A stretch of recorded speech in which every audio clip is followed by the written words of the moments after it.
ನಮ್ಮ ಮನಸ್ಸು ಕೂಡ ವೃಷಭಾಚಲ ಆಗಬೇಕು. ವೃಷಭ ಅಂದರೆ ಇನ್ನೊಂದರ್ಥ ಧರ್ಮ. ಧರ್ಮದಲ್ಲಿ ಅಚಲವಾದ ಶ್ರದ್ಧೆ ಇದ್ದರೆ ಮನಸ್ಸೇ ವೃಷಭಾಚಲ. ಅಂಜನಾಚಲ ಆಗಬೇಕು. ಅಂಜನ ಅಂದರೆ ಭಕ್ತಿ. ಭಕ್ತಿ ವಿಷಯದಲ್ಲಿ ಮನಸ್ಸು ಅಚಲವಾಗಬೇಕು, ಅಚಲವಾದ ಭಕ್ತಿ ಬೇಕು. ಇನ್ನು ಶೇಷಾಚಲ ಅಂದರೆ ಶೇಷದೇವರು ಅಂದರೆ ಅವರು ಸತ್ಸಿದ್ಧಾಂತಕ್ಕೆ ಅಭಿಮಾನಿ.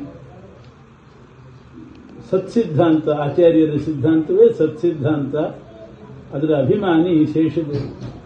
ಸತ್ಸಿದ್ಧಾಂತದಲ್ಲಿ ಅಚಲವಾದ ಶ್ರದ್ಧೆ ಇಡಬೇಕು.